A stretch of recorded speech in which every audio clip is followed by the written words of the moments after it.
what's up, people? It's me again with another video. It's me again with another video. I just wanted to share. I had this Jehovah Witness guy working for me on the weekends for a while. I known this guy for a very long time, since 2013. I mentioned this guy before. I'm no longer gonna have him here with me no more. He's um, very not responsible, and he's not okay. I think he's having trouble. I think he has schizophrenia or something. Pretty bad guy. Um, it's sad, but oh well. I tried helping this guy for so many years. This Jehovah Witness. I noticed so many things wrong with him. Um, the way how he performed um, his duties, the job stuff. Pretty bad guy, all twisted. He's having trouble with his mind. Very twisted. And top of that, very twisted with religion and what they teach them, and he doesn't even know who he really is. That's sad. Um, to know that, but I used to try to encourage him. I try to tell him stuff. Get it together. Fix your immigration status. Um, have your kids help you. I have a cousin that's a lawyer. Um, he's gonna be with us in Thanksgiving Day. That was last year. Come, so you could talk to him, so he could guide you, what to do and what not to do, and all this stuff, right? So because it's Thanksgiving Day, you know how they call it pagan and all that stuff, right? So he's like, "Oh, I ain't going. Oh, no pagan." Okay, so fine. So he missed, he missed, he missed it right there. He missed a chance of getting some knowledge about how to go into becoming a citizen, right here, all legit. This guy has a tons of issues. Like, um, I was trying to manifest. I'm trying to manifest. I was trying to, like, how you say, I was trying to um show the love of Christ on this people, right? On this man, um, by forgiving and letting it go and taking in crap and all this stuff, right? So that's what we got to do sometimes, we're not perfect either, but you see, when you know someone's wrong and you try to like help them and you see that they're wrong, and you still try to be there and try to help. But you see, like we'll take up like for lunch, we'll be working, just so I could try to save up a couple of dollars. I end up, my mom, she likes to make a lot of food and stuff. That's how my mom is. So she will have a lot of food at the house. So we'll go there and eat for lunch. And you see, and there'll be times, oh, the food got me sick, and this and that, right? Um, Babylonians, she'll say stuff like that, right? Like, oh wow. So I'm like, it's calling us Babylonians, I guess, on his agenda, on his book, on the way how they teach him, to call others Babylonians, that part of false religion. We don't even belong to no religion anymore. You see, so he's programmed that way by Jehovah Witnesses. Um, this guy's terrible. We try to take care of him, feed him, bless him, give him stuff. Since 2013, I've been doing that with this man, because we used to go to the same congregation and everything. We used to get together, go to assemblies, everything. We'll take food and all this stuff. So many stuff, right? So I try to help him, but I don't want to say he backstabbed me, because he's it's like I'm just a little bothered, when you put in time to try to help someone and to encourage them, to tell them, like, hey, you should do this. I think this will be great for you if you get your driver license and this and that. You could have an opportunity to maybe drive up for Uber. You don't have to be in the sun here with me, like, like in the sun, all getting all dark and everything, all this stuff, sweaty all the time. So I try to encourage him, like sometimes, many times. I mean, with the gym stuff. Hey, you should have hobbies. You should build like model cars or anything, right? But he said in his ways that no, no, that. So he's a very lazy guy. No hobbies, no nothing. The only thing that he likes to do is eat in restaurants. That's all he likes to do. So he has no goals whatsoever, like to try and buy a mobile home or anything like that, right? To save up his money. He has no goals, no nothing desire of progressing or getting a driver license or nothing. Like I mentioned to you guys before, this man, this Jehovah Witness, he ran over a kid the other day, and I had to pick up the kid from the floor. This man was so concerned about, because he has a car, he was so concerned about his bumper that he didn't really care about the kid. I had to pick up the kid from the floor, and I wanted to rush him to the hospital to see if he's okay and this and that. And the kid was so scared because his bumper was like down right there. But the kid, nothing happened to the kid, just a couple of scratches. He landed like in a good landing, he didn't really hurt himself that bad. So the kid was worried about his bumper, and this guy was worried about his bumper, and I was worrying about the kid. So it was terrible. This showed me a lot more about this man. There was one time I helped him move. I got a 26-footer U-Haul truck. So what this guy does, because he doesn't have driver license or nothing, not even a legit address, he keeps on changing his addresses every other week. Because he gets on moving from house to house and from room to room and stuff like that, because he rents just like me. Um, and so one time I helped him, 26-footer. That's a lot. So I had to like use my driver license. He paid everything. By the end of the day, I helped him the whole 8 hours. He probably gave me. I think he gave me $20. For the whole day's work and stuff. Like I'm like really. I'm like you. In the back of my mind, I was like, dude, you could keep your money, man. Please. But I didn't say nothing. I was just like checking him out, discovering his ways and how he is and this and that. If you help me, 8 hours of moving my stuff, I'm not gonna give you $20. I'm gonna give you 10 times more, or But yeah, that's how this guy is. Very crafty and all this stuff. So I fired him not that long ago. I fired this man for so many things. That I have a list, and I will even forget to write stuff down on my list. Why why I got rid of this guy, right? So I try to give him a second chance, and I told him I'll give you a second chance. So to come back. All right, come back then. And so this man, he didn't reply for me like for 6 hours. And 6 hours went by, and I sent him another text. Hey, let me know before I get someone else to come and help me on the weekends. So I send him another text. Let me know within an hour. 6 hours already went by. All right. How are you gonna not answer it in 6 hours? A text. Sometimes people will answer the next day, and that's a long time. Um, Especially now these days, we're on our phones constantly all the time. So I send them a text, let me know within an hour. And by then, I send the text like 6 in the morning, and I send the other text around 12 in the afternoon.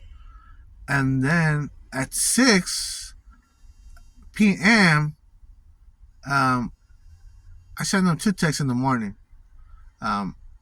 That to approve him that he could work with me and this and that, right? That's okay, whatever happened, you can still work with me. I'll give you a job. I'll give you a chance. So I text him in 6 hours, right? And I told him because he wasn't texting all those 6 hours. So I'm like, I was trying to give him another hour to let me know if yes or no, you're gonna help me, yes or no, so I could get someone else. So he wouldn't respond either. So by then, it was 12. It was 12 p.m. and he wouldn't still text. So another 6 hours went by. So it was 6 p.m. and then he texts me talking about that he already got another job for tomorrow, and this and that, right? And I was like, okay, fine. So, um, forget you then. Never again. I will give you work. So I'm done with you. Um, Another reason why, because he wouldn't even he'll leave me by myself with all this work and stuff, on the sun and everything. He'll leave me by myself. He won't show up. He won't even call. You see, that's how irresponsible he is.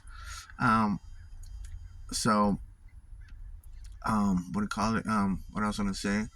So you know, I called him one of the times that he didn't call. Oh, I'm at the clinic. Well, you should have let me know one day ahead that you got a clinic appointment, so I won't have to rely on you.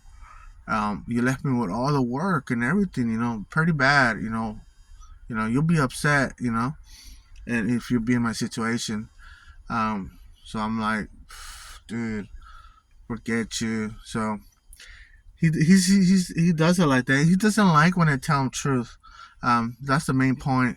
When I tell this Jehovah Witnesses truth about things and everything in the Bible and everything that he else should do this, he should do that. My best advice is this for you, this and that. He will not do anything, not even move a finger or nothing, because he considered me and my family and whoever's around me or anything like Babylonian the Great. He sees us as very terrible, ugly people. Um, so that's how they are. That's how they really are. Those are their true colors. If we disagree with them or we're a little bit above them on anything, and they will start disliking us. If you don't belong to no religion or nothing. Um, so that's how I was framed by this man, Babylonian, the Great Babylon, or whatever he wants to frame me. So I'm sharing this to let you know that a lot of them, they're not okay. A lot of Jehovah Witnesses, they're not okay. They're really pretty bad. Um, Pretty bad. They're a terrible people. You see, you give them a hand and or whatever, and then they will backstab in the back. But it doesn't really hurt, because I knew this was gonna happen. I studied this guy. I knew how this guy works.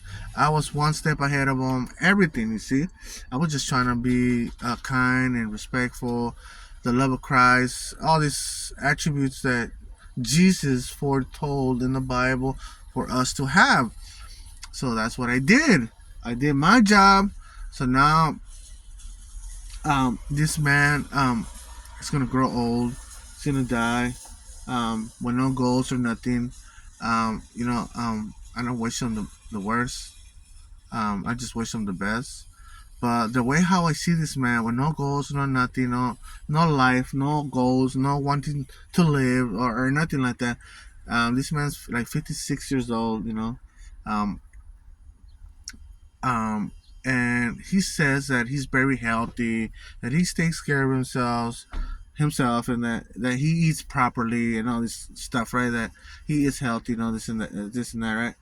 But I'm like, I eat food, I eat food, and I pray for it, and God blesses it, and God makes it pure and clean. Um, that's another thing. Um, so like she's very picky when it comes down to food. Um, so like with fish, oh, I cannot eat that fish if it doesn't have scales. The Bible says that the fish has to have scales and all this stuff, right? But by the end of the day, before we eat the fish, we have to remove the scales. You see, and then cook the fish or whatever. So so every time when I make ceviche, I try to give him some. What kind of fish is it? He'll be all scared and everything. He's very scared of everything. They're so indoctrinated and scared with tons of fear. They live in fear. You see, pretty bad. They're scared of technology and everything. You see, um, terrible. So I don't have like really nothing good to say about this man. So I'm just gonna shut my mouth. Um, but nothing good to say about this man. I wish I could say good things about this Jehovah Witness. I have nothing good to say about him. Um, I wish I did. I wish I had. I wish I could say good things about some of them, but I still can't. I can't do it. Um, Very bad, terrible. Um, and then they're the ones that this guy in my book, he's been judged. He's been judged. Um, you see, Jesus said one time in the Bible that his judgment is true. So I don't know why I'm saying this, but um, his judgment is true. When Jesus judged someone, his judgment is true, right? That was one of his claims, and I feel kind of like that way, like you see, judge this. I feel like I judge this man, you know, um, but my judgment is true. What I'm saying about this crafty man and this man, but no goals, no nothing, no life, no nothing. You see, I wish, yeah, he would not take counsel for me or anything, no, because he thinks he's better and lazy and all this stuff, right? If he were to take counsel, all the stuff that sorry, I can't look in the camera. I'm just trying to focus or whatever what I'm saying. I don't know. Um, if he were to counsel from me, he would have grown. You see, I really wanted this man to help me more, like to expand my business, but the way how I see him, I'm like, he guys has no desire or anything. He just wants his little money, and boom, gone. You see, when he could make more. You see, more if he would have just like listened. If he would have like listened to me, he would have got paid more money. We could have done more amazing things. I would have helped him out and have him and my cousin meet. My lawyer cousin, because he's into immigration, fixing people's paperwork and all this stuff, right? Cousin, he was working for the criminal um, system, but now he decided to just help migrants to fix their the documentation and take them to their progress of getting all like their so they could become a citizen and all that stuff. So, but he still wouldn't listen. That's what I wanted for him, because his son and his daughter, they're not doing jack for him. You see, so yeah, and I tell him, you're getting older. How you gonna do it? You see, you're not even able to collect SSI. Like, dude, think. Think. You've been here in the United States more than 30 years. Think. And he's just like, you don't know. You don't know. You don't know nothing. Like, I'm like, dude, I manifested the love of Christ towards you and try to tell you all these things to help you make you understand. But he's very stuck on his ways, on his food, on his little restaurants. Because when he gets paid, he'll just save up money for the rent, for his little gas, and the rest he'll blow it on restaurants. You see, so he won't even play sports or lift weights or anything, like, and any type of mental health thing that can help him, he will not do it. Like in my case, what I do for mental work is like exercise. I play sports, right? When you're playing sports, when you're hitting that ball, or you're playing some sports, you're using your mind. You're trying to trick your opponent, right? You're trying to so your opponent's trying to trick you. So it's kind of like a mind thing that you're exercising your mind. When you're exercising your mind, it's good for you.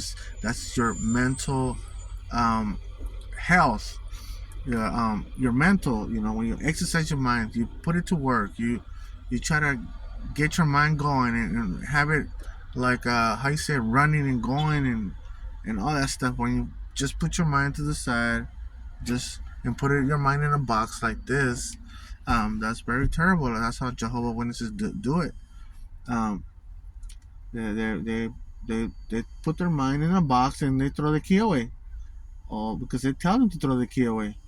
Um, so because they'll say, no, you have to be like this, like a horse. You can't look this way, you can't look that way. You see? So they have to have one track mind, like, so that's terrible. Um, um, Very bad. So yeah, I feel like I judged this man. Um, I judged this man, but you see, God is greater than me. Um, so God will judge me and him. Um, so um, because of that, I no longer want this guy right here. In my book, he's like trash, no good. Um, we've been trying to get this guy to wake up, and he wouldn't do it. He's set in his own ways. So when you're set in your own ways like that, there's nothing that we can do. We try. People can try and try, to try and help this individual, this other person, or whoever. And when you try, it's just how you say it.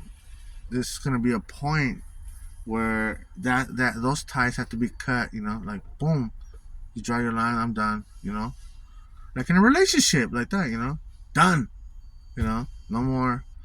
No more turning back, no more chances, no more nothing. Just like done. It's sealed, you know, completely.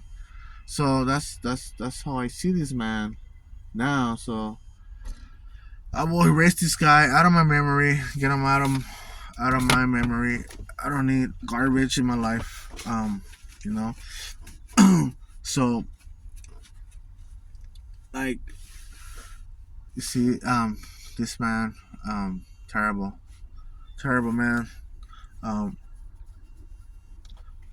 Even when I was helping him move, I shared this before. When I helped him move, um, so he was saying, because he was staying with a lot of brothers and sisters, they own right there a house, and in the backyard they have like an acre, and they have a lot of little homes where they rent to Jehovah Witnesses.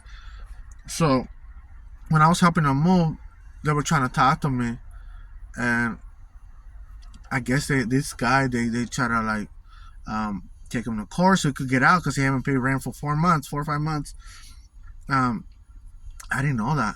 They told me, but when we got there to help him move, and I was helping him move, he was telling me, "Don't talk to them, don't talk to them, no, don't." I'm like, really? Like I was just like curious, and within my mind, I was like, I could talk whatever I want. You cannot tell me who to talk to or not.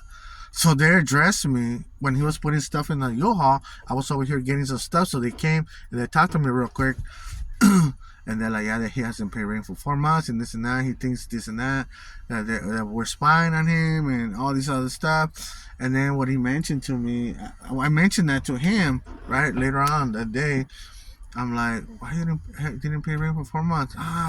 Those people are spying on me and this and that.